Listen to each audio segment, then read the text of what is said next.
Okay, this program here is a bit graphic pertaining to what you'll hear. The only reason why that I'm not viewing it right now, as far as privacy rights, I'm afraid that if I was to view it, they may hinder me putting it on one of my YouTube channels. But ordinarily, whenever you listen to something, they don't own the rights towards what they're saying, but only they own the rights towards what you're viewing as far as mainstream. So we're going to listen to this, and it literally just makes me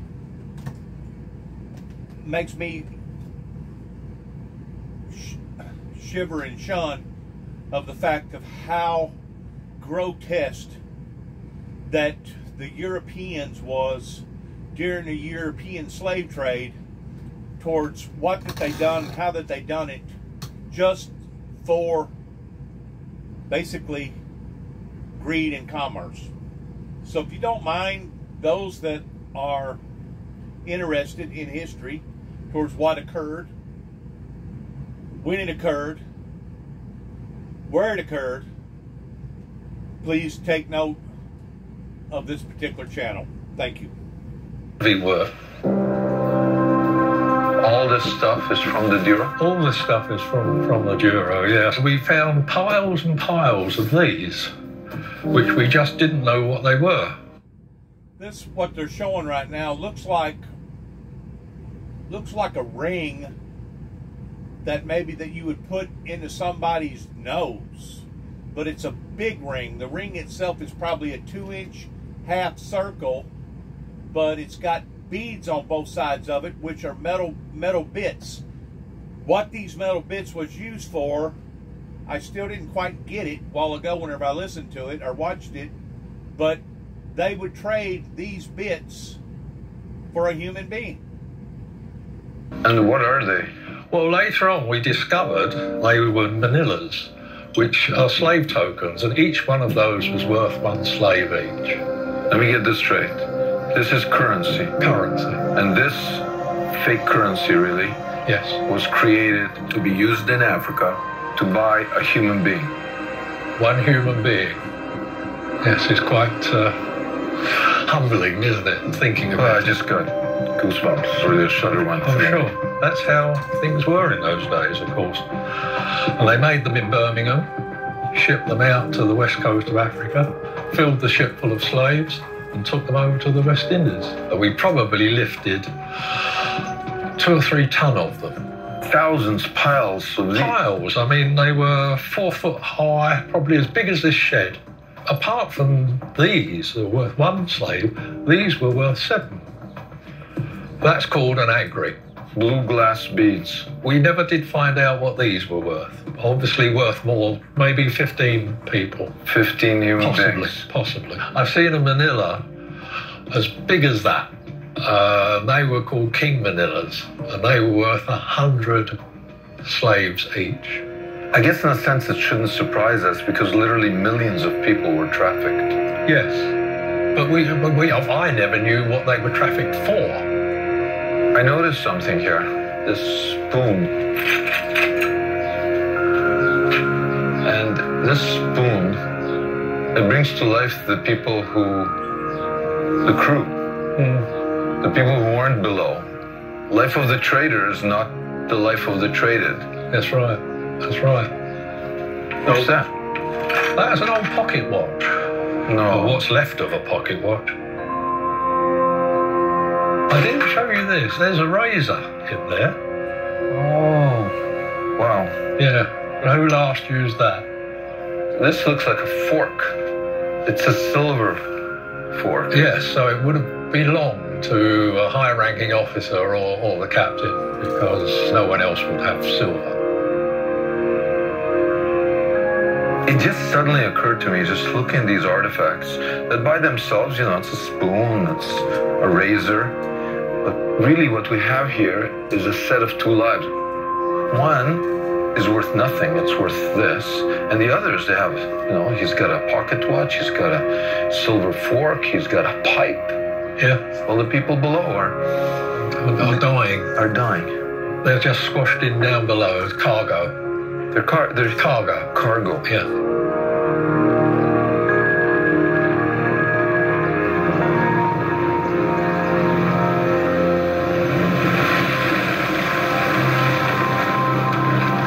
Sailboats had existed for thousands of years before the transatlantic slave trade. But one key technological development in the 15th century made it possible to turn the looting of Africa into a business. Sailing ships of that era are so beautiful, it's sort of hard to imagine. You could go all the way to West Africa, you could go to Brazil in this.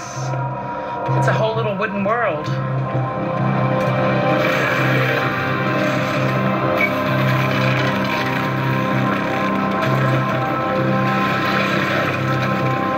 How did these sails transform the business of the slave trade?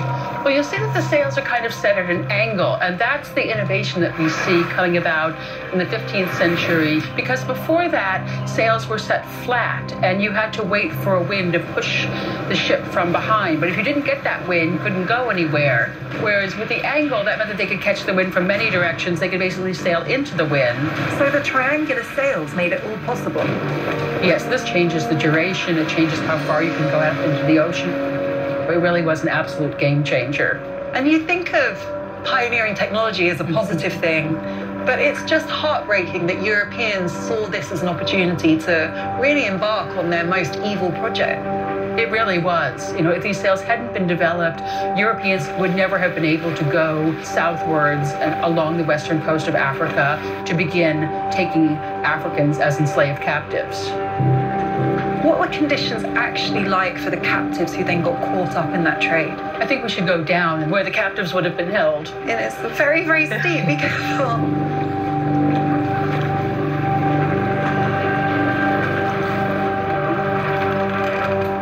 So this is the hold. And it's really oppressive down here, just the atmosphere and the lack of space. And the smell, it's so musty. You can see that it's not really any ventilation. It would have been utterly terrifying and miserable. The first thing you have to imagine is the stench. Hundreds of people all crammed together very tightly, in some cases having to urinate and defecate where they're lying. You would hear them crying, screaming, moaning, begging for death, calling upon their gods to save them. There were actually diagrams issued which showed the most effective way to pack the largest number of captives into a given space. And there's not an inch between one person and the next.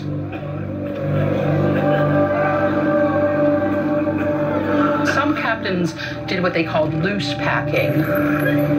This was not based on humanitarian reasons, but simply the idea that if they were not so cramped together, they would be less likely to become ill. Actual time and thought was put into how to design this kind of inhumane arrangement. Yes, this is the era of the Enlightenment. This is scientific. Were captives down here ever allowed up there on deck? There was a concern that their health would suffer if they were not allowed to get up and move around. So they would go up on deck and the captives would be commanded to dance. If their muscles wasted away, if they were emaciated and withered, they would not sell well. It was so carefully thought through. Economic values were thought through carefully, the design of the slave ships, the most efficient way to put people in here. I mean, this was a very rational kind of a trade. It's absolutely sinister.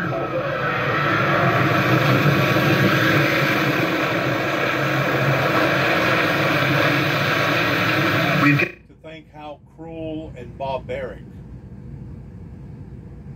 that way of thinking was in the 14th and the 15th century, whenever a great deal of your pirate ships, piracy was pretty flamboyant towards one ship coming into another ship and taking over their goods. These was after the Vikings. The Vikings was cruel. The Vikings conquered. But the Vikings didn't do nothing like the Europeans. the Europeans is the ones that thought that they could dominate humanity by doing what they was doing. And in today's modern standards, you would literally go to jail for treating a dog, a cat, or an animal the way that they was treating human beings and getting away with it back then in that era. And to this day, we're still dealing with similar type of sex trade or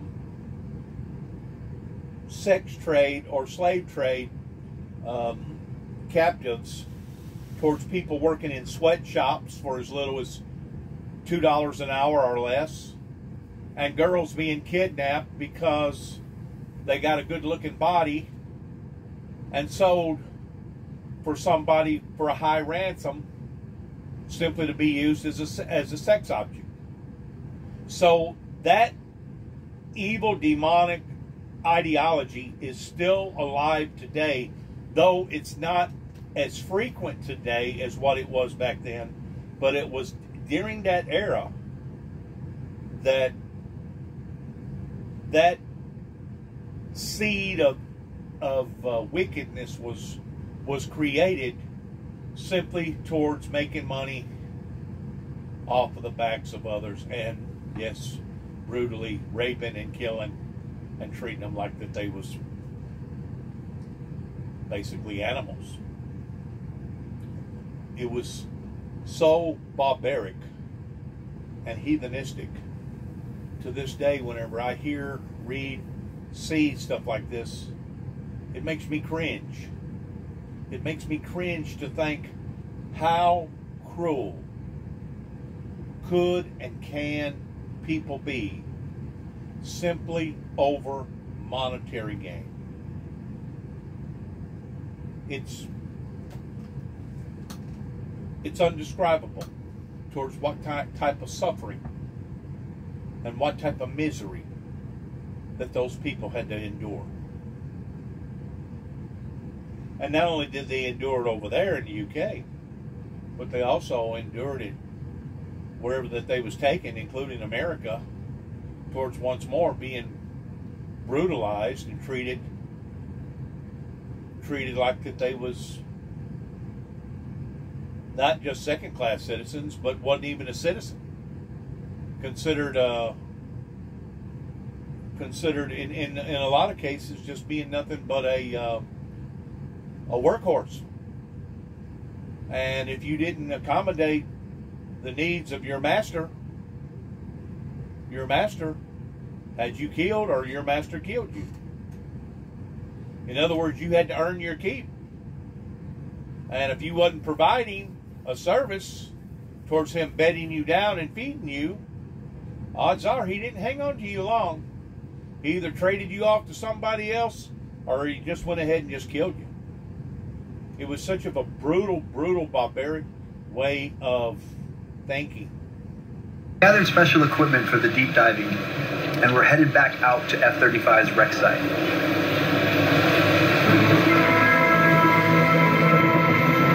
At this time of year, the best diving conditions are early in the morning. What this is a group of people that's on this excavating trip towards bringing up various things out of the ocean. Give or take about 120 foot down, that they had to get special equipment to be able to mix certain gases with their oxygen. That way they didn't get the bends. And they had to get organized and coordinated properly before they could ever go down and get the cannons and get the ivory that a lot of people at that time was after, towards killing elephants and taking their tusks and stuff. So they have found this in regards to this program that I'm watching right now. But I really felt inclined to record the part about the slave ships, of how that they would put people in such inhumane conditions, super hot or super cold, people regurgitating on each other, and using the bathroom on each other. And it was just, I guess you would consider that type of brutality the same way that you would feed slop to a great deal of hogs. We used to raise hogs a long time ago, and we would throw out